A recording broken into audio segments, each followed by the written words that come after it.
The wedding venue was beautiful. My sister Jennifer had spared no expense.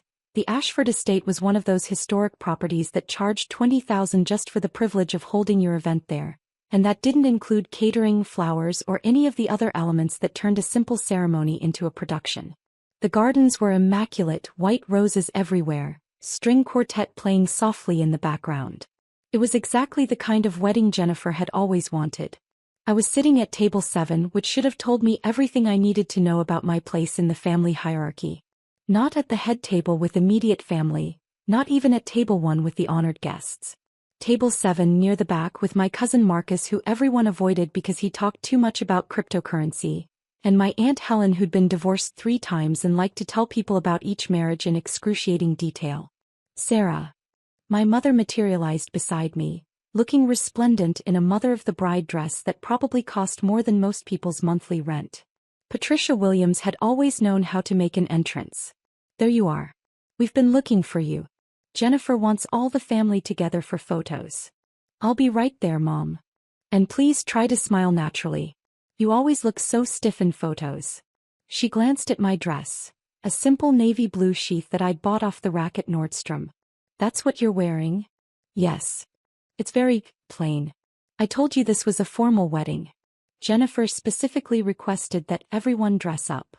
This is dressed up, Mom.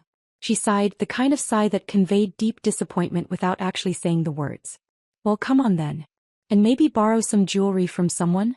You look so bare. I followed her to where the photographer had set up an elaborate backdrop of flowers. Jennifer was there in her wedding dress, a confection of white silk and lace that had required 6 fittings and cost $40,000. Her husband Derek stood beside her, looking vaguely uncomfortable in his tuxedo. Finally, Jennifer said when she saw me. We've been waiting for 20 minutes. The photographer charges by the hour, Sarah. Sorry. I was at my assigned table. You're assigned. Oh my God, did Mom put you at table 7? She laughed, the sound sharp and brittle. That's perfect. Table 7 is where we put people we had to invite but don't really want to talk to. Jennifer, that's rude, my father said, but he was smiling as he said it.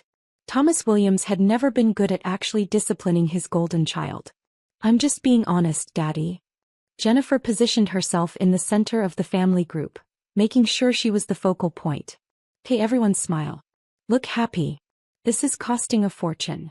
We took photos for 30 minutes. Jennifer wanted shots with different combinations of family members, different poses, different backgrounds. Through it all, I stood where I was told to stand, smiled when I was told to smile, and said nothing. Okay, I think we're done with family photos, the photographer finally said. Shall we move on to the bridal party? Yes, thank you. Jennifer turned to look at me. Sarah, you can go back to your table now. We're doing bridal party only. I nodded and started to walk away. Wait. My mother caught my arm. Sarah, before you go, Jennifer wanted to introduce you to some people. Potential employers. Employers. Professional connections, my father clarified. People who might be able to help you get a real job. I have a job, Dad. Your little internet hobby doesn't count, Jennifer said, her voice carrying across the garden. Several guests turned to look. Mom and Dad have been networking for you. The least you could do is be grateful. I'm not looking for a job. Well, you should be. Jennifer smoothed down her dress, checking her reflection in a nearby window. Sarah, you're 36 years old. It's time to stop playing entrepreneur and get serious about your career. These people are doing us a favor by even considering you. Considering me for what? Alan Brennan over there. My mother gestured to a distinguished-looking man in his 50s. He's a senior partner at a marketing firm. He said they have an opening for a junior account coordinator. It would be perfect for you. Starting salary is only $55,000, but with your lack of experience, that's actually quite generous.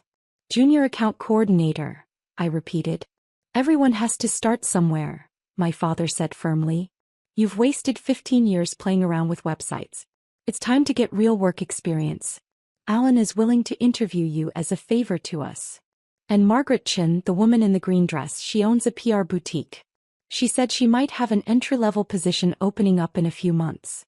You'd be answering phones, doing administrative work, but it would get your foot in the door. I looked at Margaret Chin, who was chatting with a group of guests and laughing at something someone had said. She looked successful.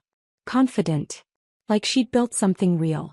I appreciate the thought, I said carefully, but I'm not interested. You're not interested. Jennifer's voice had gone cold. Of course you're not. Because you'd rather keep pretending that your little online shop is a real business. God, Sarah, when are you going to grow up? Jennifer, don't start, Derek murmured, but she ignored him. No, Derek, someone needs to say it. We've all been tiptoeing around Sarah's delusions for years. She sits in her apartment all day playing on her computer, pretending she's running a business. Meanwhile, she's living paycheck to paycheck, driving a car that's falling apart, wearing off-the-rack dresses to weddings because she can't afford anything nice. My car is fine, I said quietly. Your car is 15 years old.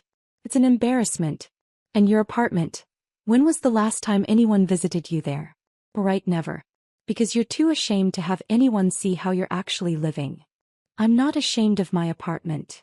You should be. Mom told me it's in that terrible neighborhood downtown. The one with all the, she lowered her voice, questionable people. You could have stayed in the suburbs where it's safe, where it's nice, but no. You had to move to the city to be near your business opportunities. My mother nodded sadly. We've been so worried about you, Sarah. Living alone in that dangerous area. Working all hours on this internet thing that doesn't seem to generate any real income. When was the last time you took a vacation? When was the last time you bought yourself something nice? I bought a new laptop last month. A laptop for work doesn't count. Jennifer was on a roll now, her voice getting louder. More guests were watching. I'm talking about nice things, Sarah. Jewelry. Designer clothes. Luxury items. The things successful people have. Look at Derek and me, we just bought a house in Maple Ridge. 4 bedrooms, 3 bathrooms, gourmet kitchen. That's what success looks like. Not sitting in a studio apartment selling things online. I don't live in a studio, I said. Whatever. The point is you're wasting your life. You had potential, Sarah. You went to Stanford.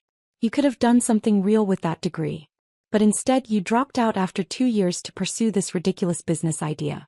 And 15 years later, what do you have to show for it? Nothing. I wouldn't say nothing. Name one tangible thing your business has achieved. One thing that proves it's actually successful and not just you playing pretend. I could have answered. Should have answered. But something stopped me.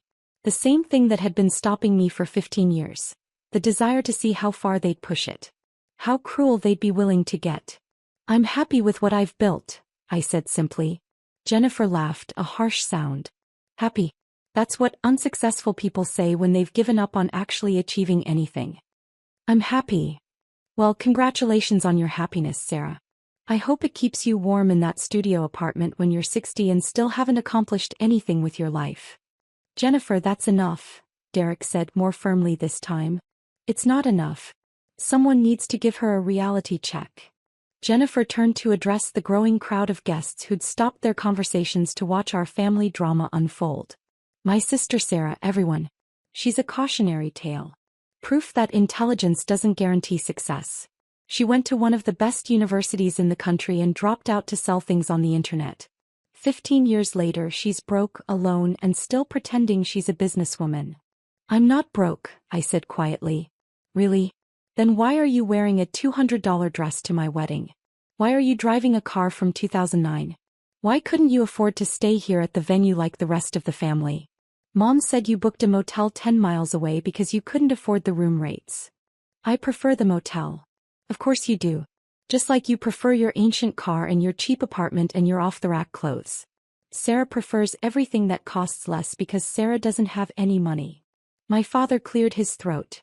Sarah, honey, we're just trying to help. We love you. We want you to be successful. I am successful, Dad. No, sweetheart, you're not. And it's time to face that fact.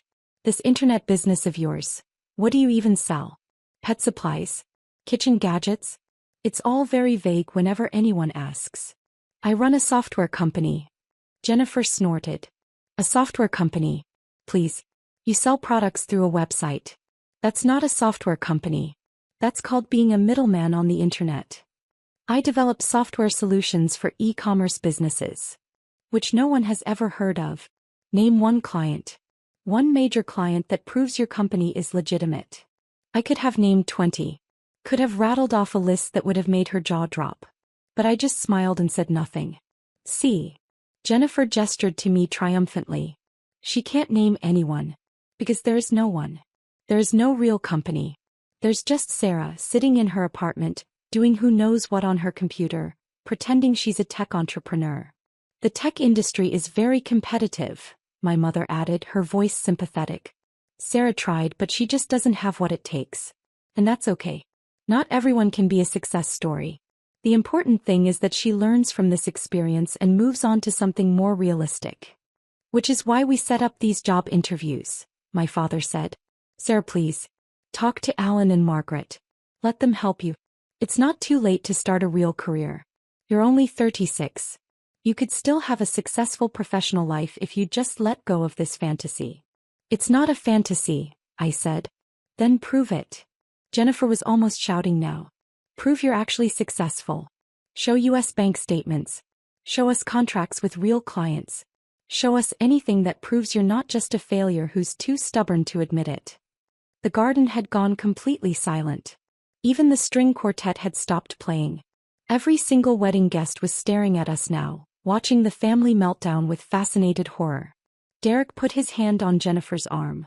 Jen, maybe we should. No. She shook him off.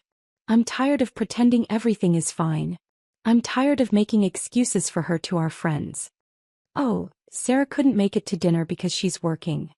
Oh, Sarah can't contribute to Mom's birthday gift because money's tight. Oh, Sarah can't dress nicely because she spent all her money on her business. I'm done. I'm done covering for her failures. I never asked you to cover for me, I said quietly. You didn't have to ask. That's what family does. We protect each other. We make excuses for each other. But I'm done, Sarah. I'm done pretending you're not an embarrassment. The word hung in the air like smoke. My mother gasped. Jennifer. That's too far. It's not too far enough. Look at her, Mom. Look at what she's wearing. Look at her life. She's an embarrassment to this entire family. We have all these successful people here. Derek's colleagues, my friends from work, Dad's business associates. And they all know that you have a daughter who's a failure. They all know about Sarah and her sad little internet shop that never made anything of itself. I think maybe everyone should take a breath, a voice said from behind me. I turned to see Alan Brennan, the marketing executive my mother had wanted me to meet. He was looking at Jennifer with an expression of deep discomfort. This is a wedding, he continued. Perhaps family disagreements should be handled privately? With all due respect, Alan, this is a private family matter, my father said stiffly. It's not very private anymore, Alan gestured to the 100 guests who were all watching. And I'm not sure I feel comfortable with how this young woman is being spoken to. Sarah is fine, my mother said quickly. We're just having a frank discussion about her future. As her parents, that's our right. It doesn't sound like a discussion. It sounds like an attack. We're trying to help her, Jennifer snapped. She needs tough love. She's been coddled for too long. By whom? Margaret Chin had joined the conversation now, her green dress bright in the afternoon sun. Because from where I'm standing, it looks like she's been doing this alone for 15 years with no support from any of you. You don't understand the situation, my mother said. I understand a family publicly humiliating one of their own at a wedding, Margaret said coolly. That much is very clear. Margaret, please, my father tried. This doesn't concern you. Actually, it does. Because you just told everyone here that I'm supposed to interview Sarah for an entry-level position at my company. Answering phones. Administrative work. Margaret looked at me properly for the first time. Sarah Williams. I didn't make the connection until just now. You're the Sarah Williams. I said nothing. The Sarah Williams who founded Nexus Solutions? The software platform that's revolutionizing e-commerce analytics. The garden seemed to hold its breath. I don't know what you're talking about, my mother said. Nexus Solutions, Margaret repeated louder now. One of the fastest-growing software companies in the tech industry. They provide enterprise solutions for major retailers. Last I heard they were valued at over $7 billion. Jennifer laughed uncertainly. That can't be right. Sarah doesn't. Sarah Williams, Stanford dropout, founded Nexus 15 years ago. Margaret continued. She had her phone out now, pulling up information. Started in a studio apartment in downtown Seattle. Bootstrapped the entire operation. Grew it from nothing to a multi-billion-dollar enterprise. Forbes did a profile on her last year. Called her one of the most successful female tech entrepreneurs in the country. That's impossible, my father said flatly. Is it? Margaret looked at me. You're that Sarah Williams, aren't you? Before I could answer, someone gasped.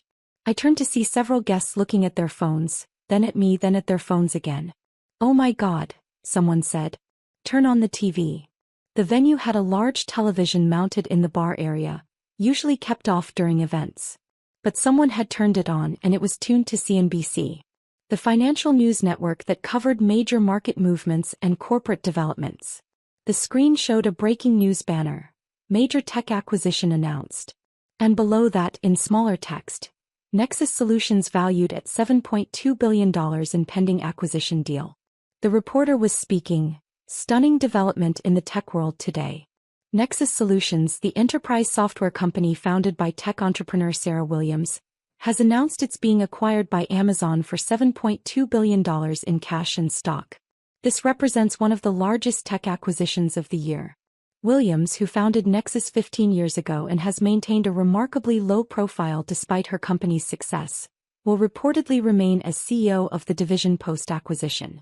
Sources close to the deal suggest Williams' personal net worth could exceed $3 billion after the acquisition closes.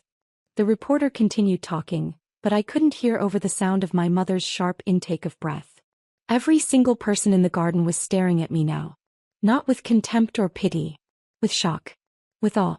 With the dawning realization that they'd been at a wedding where the supposed family failure had just been revealed to be worth $3 billion. Sarah, my father said weakly. Is that you? Yes. But you said you sold things online. No. You said I sold things online. I said I ran a software company. You didn't believe me. Jennifer had gone completely white. $7 billion? $7.2 billion is the acquisition price. My personal stake is about 40%, so roughly $3 billion, yes. Though the exact number depends on how the stock portion is valued at closing. $3 billion. My mother repeated as if saying it might make sense. Give or take. But you live in a studio apartment. I live in a penthouse downtown. I've lived there for 8 years. It's 3,500 square feet with floor-to-ceiling windows overlooking the bay. You've never visited me, so you wouldn't know that. And your car. My car is a 2009 Honda because I like it and it's reliable and I don't care about driving something flashy. I also own a Tesla and a Range Rover, but I prefer the Honda for daily use. This can't be happening, Jennifer whispered. The dress. My mother gestured weakly at my outfit. The dress cost $200 because I don't think spending thousands of dollars on clothes is a smart use of money. I have plenty of expensive clothes.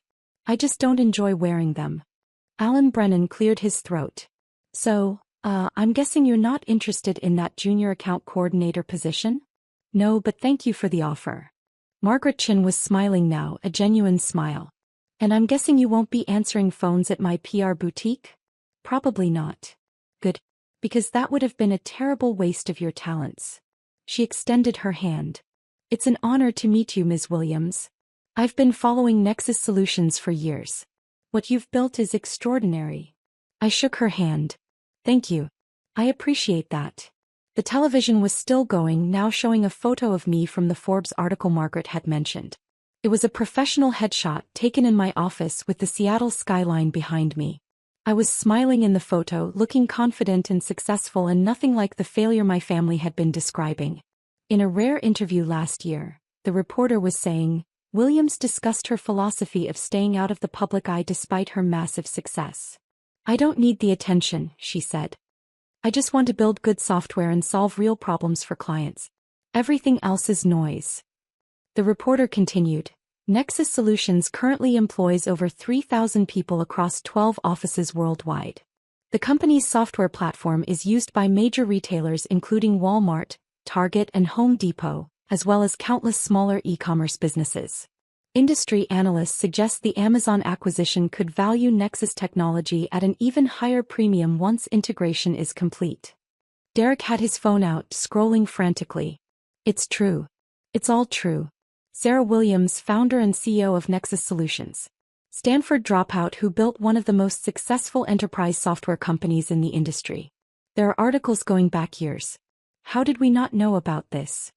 Because you never asked, I said simply. Because you decided who I was and what I'd accomplished and you never questioned those assumptions. But you never told us, my mother protested. You never said you were successful. I tried. Many times. Remember when I invited everyone to Nexus's 5th anniversary party? The one at that nice hotel downtown? Dad said he wasn't going to waste an evening celebrating my little internet hobby. Remember when I wanted to talk about the company at Christmas 3 years ago? Jennifer told me to stop boring everyone with my business talk. Remember when I offered to help with Mom's remodeling project because I knew a contractor? You said you didn't want charity from someone who was barely scraping by.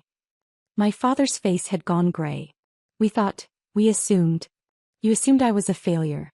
And you liked that assumption because it made you feel superior. It made Jennifer's accomplishments seem more impressive by comparison. It gave you all something to look down on. That's not true, Jennifer said, but her voice was shaking. It is true. You've spent 15 years telling everyone I was an embarrassment. Telling your friends I was a failure. Using me as a cautionary tale. And now you're learning that the failure sister is worth $3 billion. The silence was absolute. Even the string quartet seemed afraid to make a sound. A man in an expensive suit approached us. He looked vaguely familiar. Someone from Derek's side of the family, maybe a colleague. Excuse me, but are you really the Sarah Williams? The one who built Nexus? I am. I'm Marcus Reed. I'm a venture capitalist. I've been trying to get a meeting with you for 2 years. I remember your emails. We wanted to invest in Nexus's Series C round, but you turned us down. You turned everyone down. You said you didn't need outside capital. I didn't. We were profitable enough to fund our own growth. Remarkable. Absolutely remarkable. He looked at Jennifer and my parents. Do you people have any idea what she's accomplished? Bootstrapping a software company to a $7 billion valuation? Without venture capital. Without debt. That's virtually unheard of in this industry. She's one of the most successful entrepreneurs of her generation. We're learning that, my father said quietly. More people were approaching now, people from the wedding who'd been watching the TV or reading about the acquisition on their phones. They wanted to meet me, to shake my hand, to ask about Nexus, to talk about the Amazon deal. I answered their questions politely. Yes, the acquisition would close in about 6 months pending regulatory approval. Yes, I'd remain as CEO of the Amazon division. Yes, we were planning to expand into international markets using Amazon's infrastructure. Yes, I was excited about the partnership. Through it all, my family stood frozen, watching this alternate version of their sister and daughter interact with people who actually understood what I'd built. I can't believe this, Jennifer kept saying. I can't believe this is happening. Believe it, Margaret Chin said. She'd stayed close by, seeming to enjoy watching the family dynamic collapse. Your sister is one of the most successful people in this room. Possibly the most successful person at this entire wedding. But she never said anything. She tried. You didn't listen. The wedding coordinator appeared, looking harried. Ms. Williams, Jennifer, we need to move forward with the schedule. The caterers are ready to serve dinner. Right. Yes. Dinner. Jennifer looked dazed. Everyone should go to their tables. The guests began moving toward the reception area, but many of them kept glancing back at me, whispering to each other, checking their phones for more information about the acquisition. Sarah, my father said quietly. Can we talk? Privately. I don't think there's anything to talk about, Dad. Please. Just for a few minutes. I looked at my watch. 5 minutes. I have a conference call with Amazon executives in an hour. Need to get back to my hotel. Your hotel? My mother asked. The Fairmont. Presidential suite. I've been staying there all week while I finalize the acquisition details. But you said you were staying at a motel 10 miles away. No, Jennifer said that. I never corrected her because I wanted to see how far she'd take it. We moved to a quiet corner of the garden, away from the other guests. My parents stood close together, looking smaller somehow than they had an hour ago. Jennifer was crying quietly. Derek looked like he wanted to be anywhere else. "We're sorry," my mother said. "Sarah, we're so sorry. We had no idea." "You had every opportunity to have an idea," I interrupted. "You chose not to. You chose to believe I was a failure because it was convenient. Because it fit your narrative." "That's not fair," Jennifer said. "Isn't it? You told an entire wedding full of people that I was an embarrassment. You said I was a cautionary tale. You tried to set me up with entry-level jobs answering phones. You did all of that in front of 100 people, Jennifer. And you didn't do it because you were concerned about me. You did it because you enjoyed it. Because it made you feel important." "I didn't know." "You didn't want to know. There's a difference." I looked at each of them in turn. "I built something extraordinary. I built it from nothing. I built it while you were all telling everyone I was a failure. I built it while you were making excuses for me to your friends. I built it while you were pitying me. And I did it all without your support or your help or even your basic respect." "What can we do?" my father asked. "How can we make this right?" "I don't know if you can. I don't know if I want you to." I checked my watch again. "I need to go. I have that call." "You're leaving?" "But the reception, the dinner." "I was seated at table 7, Mom. Table 7. With the people you had to invite but didn't want to talk to. That tells me everything I need to know about where I stand in this family." "We'll change your seat," Jennifer said desperately. "You can sit at the head table. You should be at the head table." "I don't want to be at the head table. I don't want to be at this wedding anymore. I came because you're my sister and I thought family was important. I was wrong.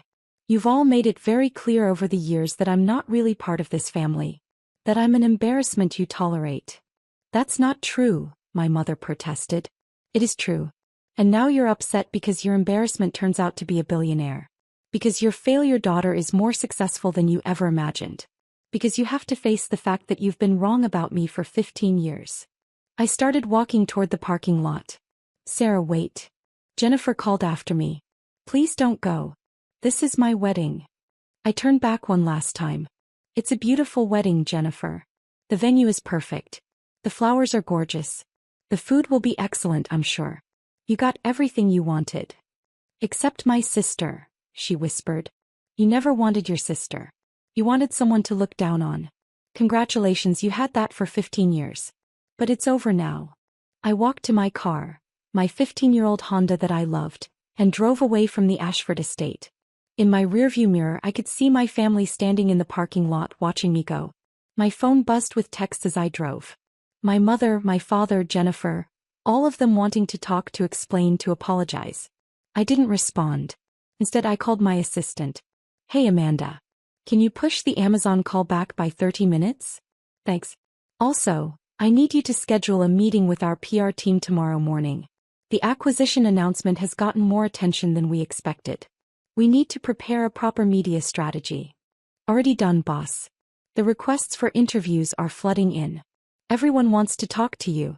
Forbes, Bloomberg, Wall Street Journal.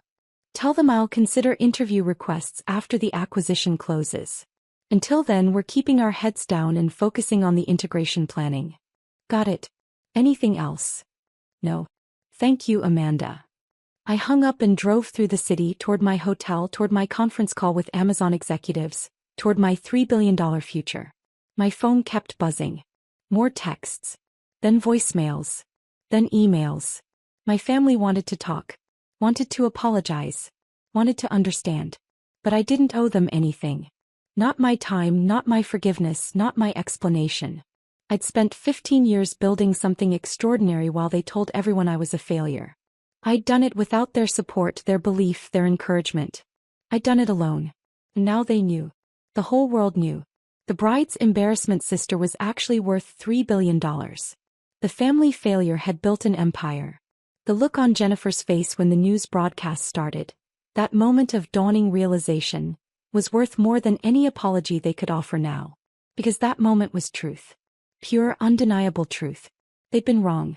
About everything. For 15 years. And now they had to live with that. I pulled into the Fairmont's parking garage, gave my keys to the valet, and rode the elevator up to the presidential suite. The view from up here was spectacular. The entire city spread out below me, lights beginning to twinkle as evening approached. Somewhere out there a wedding was continuing. Dinner was being served. Toasts were being made. Jennifer was probably smiling for photos and pretending everything was fine. But everyone at that wedding knew the truth now. They all knew about the sister who got seated at table 7. The sister who was publicly humiliated. The sister who turned out to be worth $3 billion. I opened my laptop and logged into the conference call. Amazon executives filled the screen. VPs, directors, lawyers, integration specialists. All of them ready to talk about the acquisition, about timelines, about synergies and market opportunities. Good evening, everyone, I said. Thanks for your patience. Shall we get started?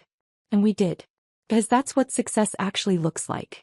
Not perfect families or supportive parents or sisters who celebrate your achievements. Just you, your work, and the empire you build while everyone else is busy underestimating you. I'd built that empire. $3 billion worth of proof that I was never the failure they thought I was. And that was enough. More than enough.